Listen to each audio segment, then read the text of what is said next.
Shannon Martin, tonight a 16-year-old is dead after what police call an unprovoked stabbing at a Toronto subway station. He didn't die from being sick or anything. He was killed, you know. He was stabbed in here and he bled out. What we've learned about the teen and the 22-year-old man now facing first-degree murder charges, plus the cops are here. We had to do a breathalyzer test. All right, my man. So deep breath in, seal, and breathe out. just after this video went viral, clarity from the Supreme Court on whether police have the power to conduct random breath tests on your private property. We'll take a closer look. And obviously, I'm feeling very hungry, very tired, as you might expect, very weak. 7 days with no food. Why these McMaster students in Hamilton say they plan to stay on hunger strike as long as it takes. This is CBC Late Night News.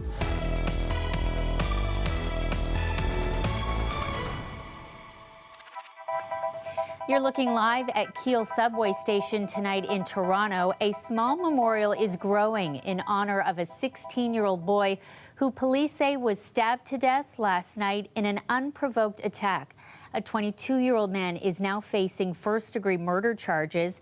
This is just the latest in a series of random attacks on transit in Toronto in recent months.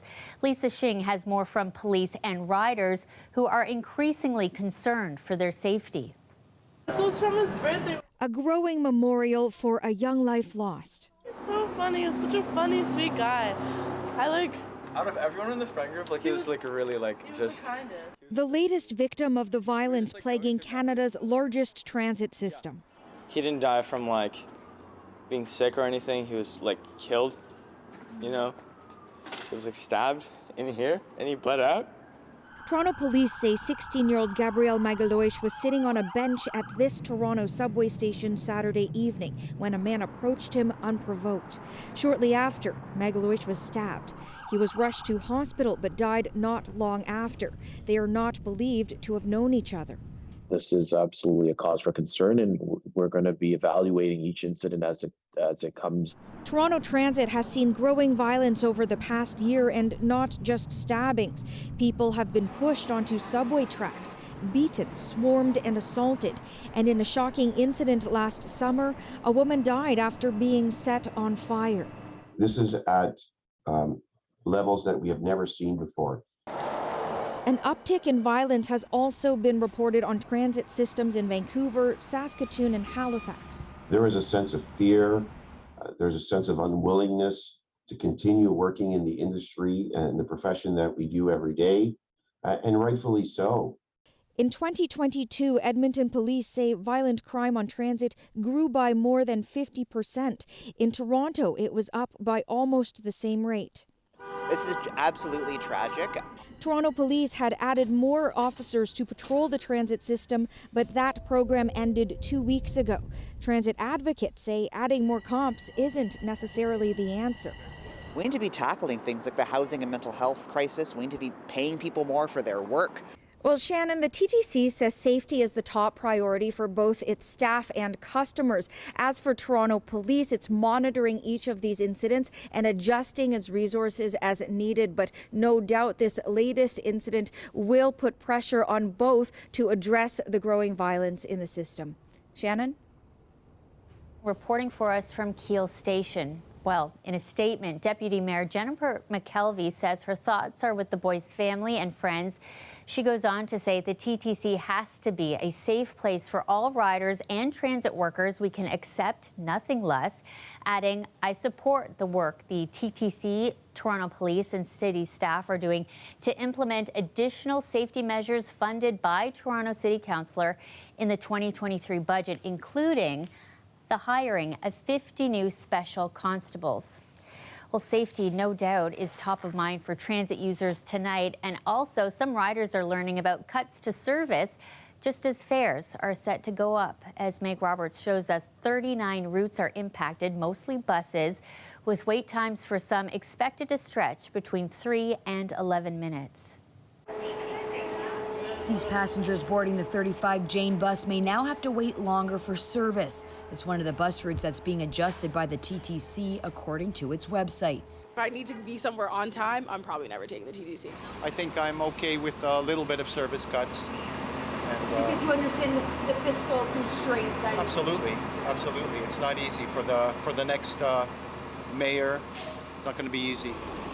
TTC service cuts came into effect today on 39 different routes. This map shows the lines that will have fewer buses running along them, resulting in potentially increased wait times. The TTC says the cuts are necessary due to low ridership numbers following the pandemic, which the organization says comes with financial consequences. I think that it's time to stop being quite so genteel about raising issues about the quality of service the TTC provides. And yes, some of that could be improved with more money, but some of it can just be improved by operating what they've got now better.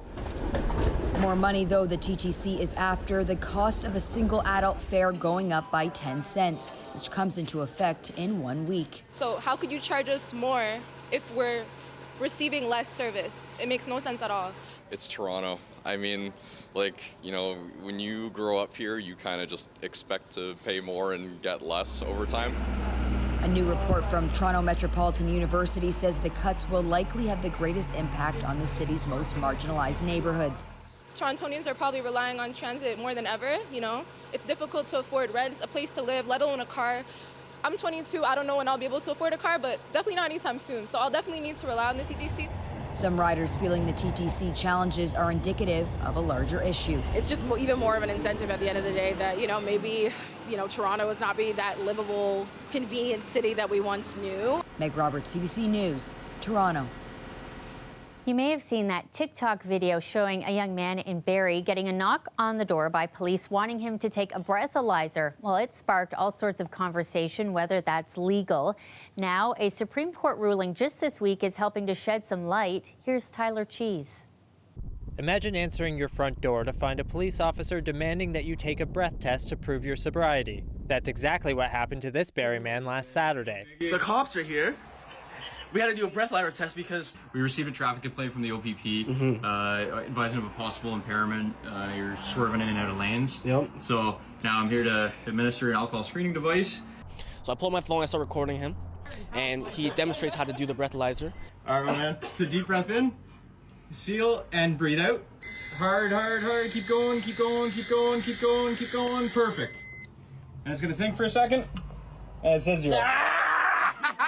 Colbert posted the video on TikTok, where it's received 1.7 million likes and more than 200,000 views. Many of the comments wondering, is that even legal? How could you even prove I was driving the car? What if I was drinking after I got back home? On Thursday, the Supreme Court of Canada ruled that while police can conduct random sobriety tests, they don't have the authority to do so on private property. Drivers in Ontario can now be clear on the fact that law enforcement does not have the power to follow a driver onto private property in order to conduct a sobriety check or another kind of verification. She says the Canadian Civil Liberties Association has been concerned about the police power to conduct suspicionless random stops for some time. Because these powers are used against people who are not or don't appear to be doing anything wrong, they often target innocent people.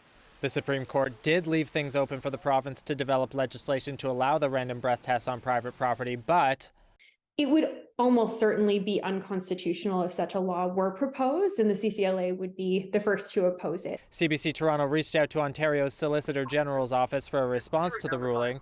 They directed us to the Ministry of the Attorney General of Ontario, which declined to comment. Tyler Cheese, CBC News, Toronto.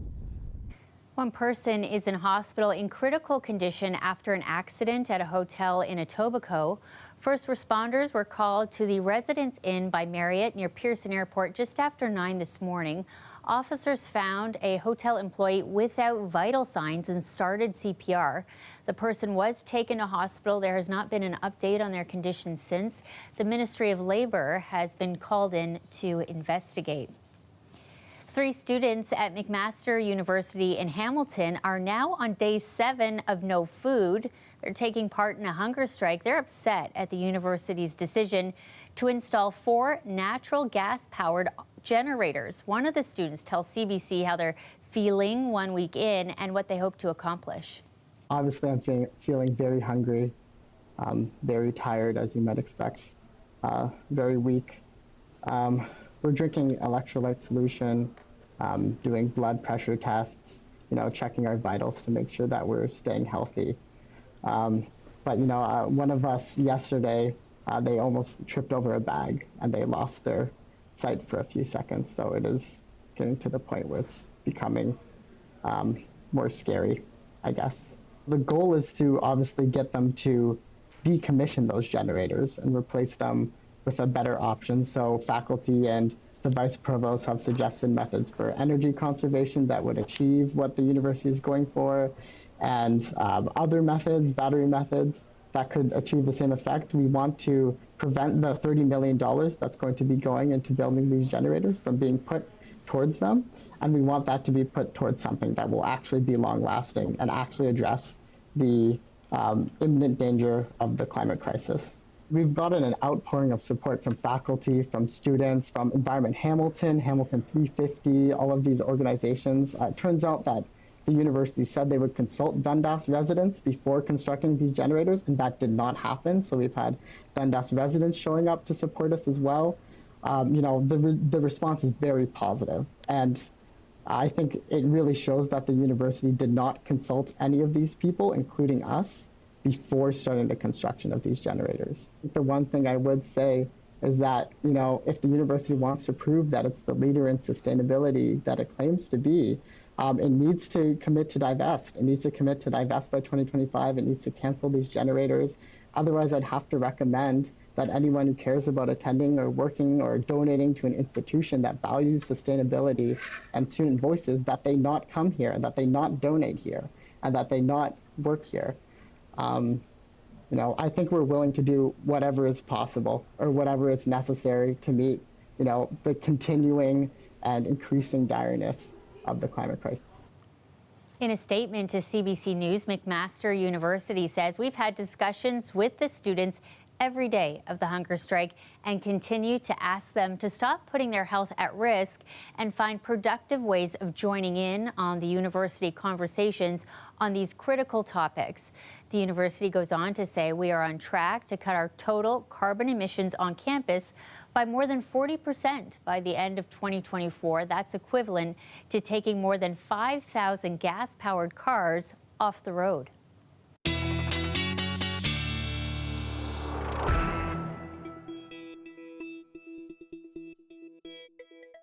And we've got Matt Hamill with us tonight. What a beautiful spring day. It finally felt like spring out there a little bit today, Matt. Yeah, that's right, Shannon. It was the sunshine, much needed, and a bit more of that this week, but not so much for our Monday. As we take a look what's going on our radar and satellite right now. Fairly clear skies right now, following up what we had this afternoon, but not just clouds moving in right now to southwestern Ontario, rain as well. And this rain could switch over to snow and freezing rain, making for maybe a bit of issues for our drive to work tomorrow morning. Let's pause here around 7 in the morning. This area in pink is a risk of freezing rain, so maybe some slick conditions for a couple of major highways in the Toronto and Hamilton area. Now, as we get to the afternoon, freezing rain threat subsides, and we're just looking at a few centimeters of snow in the Toronto area and east down the 401. Mostly rain for the Niagara region. Now, again, this is not packing much of a punch. This is nothing like the system we saw on Saturday with all that wind and rain, but when we look at the snowfall totals for our day tomorrow to begin the week, maybe 3 centimeters for the hardest hit areas. But again, the timing could be a bit troublesome, especially with that freezing rain threat in the morning. Now, here's our 7-day forecast. Typically this time of year, temperature-wise, 7 degrees is the average, so below seasonal for a few days this week. Now, not much precipitation tomorrow, but a lot expected on Friday. 15 to 20 millimeters we could see. We'll talk more about that later in the show. Okay, thanks, Matt. We'll see you soon. You bet. The Toronto Six making history tonight after 8 seasons of women's professional hockey. It's the first time a Canadian team is contending for the championship. The Six taking on Minnesota tonight for the Isabel Cup. Taps it home! Toronto ties it! The game is still on, a real nail biter too. With only 12 minutes on the clock, the Six tied it up 3-3, and another bit of history in the making tonight. It's the first time two women, including the Six's Geraldine Heaney, was behind the bench coaching. We're watching the game closely, cheering for a Canadian win. Welcome back. An urgent search is underway tonight in the southern United States for survivors of a devastating tornado. At least 26 people are dead in Mississippi and Alabama. Susanna De Silva shows us the heartbreaking destruction and stories of survival.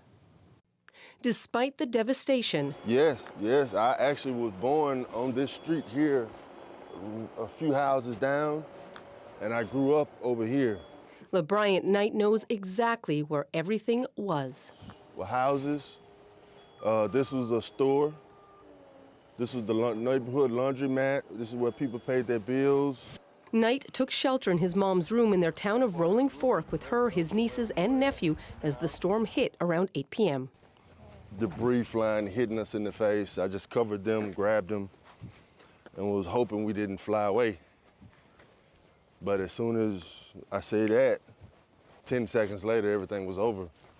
Over for Rolling Fork, but that was just the beginning of the storm's devastation, tearing across the state, hitting one community after another for an hour, then forming another devastating tornado more than 250 kilometers away from where it started.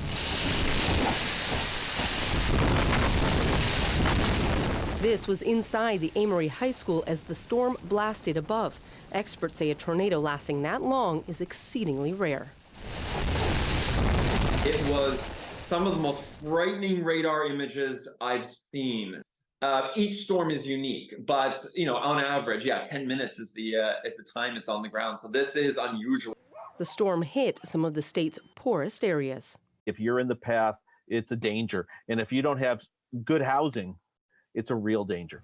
The death toll so far, more than 24, including Robert Lee. Kind person, very bubbly spirit, outgoing, wonderful teacher. Along with grieving, thoughts of what comes next. We won't forget it, but we will get back to a normal state, hopefully. A long process for many, as the year's tornado season is just beginning. Susanna De Silva, CBC News, Vancouver. Closer to home now, the Bangladesh flag was raised in Brampton today, marking independence of the South Asian Republic. The goal for this year's event is bringing new generations along. For the kids, for the new generation, for the youngsters, anybody coming in, it's important that we don't lose touch with the rich heritage that we have and the rich country and all the contributions that we provide to the Canadian society in general as a whole. Members of the Bangladeshi community in the GTA gathering outside City Hall along with local officials. Bangladesh declared its independence from Pakistan in 1971 after the genocide of more than 3 million people on Bangladesh soil. Stay with us. We're heading into a short break. Matt is back with your full forecast next. Richmond Hill students and young creators had a chance to meet some familiar faces this weekend. Today is an opportunity to learn about the essentials of digital storytelling while also engaging with other passionate, diverse creators. CBC Toronto has partnered with the Richmond Hill Public Library for a day dedicated to emerging digital creators. That's Maribel Taruk there and Dahlia Ashery. They were joined by local TikTok influencers to share their industry knowledge and the essentials of digital storytelling. Young people also learned about creative thinking, presentation, and media literacy. So just as I'm celebrating, feeling like spring, you got more snow coming for us. Yee. More sun. I know. I'll bring that bad news in just a moment. Not a whole lot of snow in the forecast, but Shannon, I want to talk more about sunshine. You seem to love sunshine. Yes. I love bar graphs. So let's have those two things collide right now as we take a look at how much sunshine we're expecting in the city of Toronto over the next week. And we can see tomorrow with that snow, not expecting much sun, but by Tuesday, 9 hours of sunshine. Thursday, another sunny looking day and maybe some more sunshine for the weekend. But let's get into the weather details for our day tomorrow. There's a look at at some of that snowfall. And when we head down to Niagara, we're more so talking about rain. Let's once again go over how this is breaking out for tomorrow. 7 o'clock tomorrow morning, many of us may be getting ready to drive to work. There is a bit of a freezing rain risk. Then into the afternoon, the freezing rain subsides, and then, yes, snow to the Toronto area north of the Lake Ontario shoreline, and then rain for areas like the Niagara Peninsula. But really, it's going to be later in the week with another system building through. But let's talk about the snowfall totals tomorrow. Not a lot, so don't lose too much patience here. Just about 3 centimeters, so not a very significant system. But we might see more significant precipitation on Friday. 9 degrees and rain. 15 to 20 centimeters is, I believe, what we have in our forecast at theweathernetwork.com right now. Wednesday, we might see some showers as well. Not a bad temperature there, scraping the double digits. But later in the week, let's talk about Friday. Here's a look at the atmospheric moisture. Lots of precipitation building in, so we could be gearing up for a wet day, but it's not too bad. It's kind of got that spring shower feel, I think. Okay, sunshine and bar graphs. Thanks so much, Matt. Have a good night, Shannon. The Great Canadian Book Debate is back. Canada Reads kicks off here at CBC tomorrow. And this year, for the first time ever, a new generation of book lovers are invited to join in the fun for CBC Kids Reads. One of the authors selected is Ella Russell from Toronto. Thinking about, who is pink for, who is femininity for, or who is masculinity for? What are the rules around that? And does expressing yourself in those ways always have to do with gender?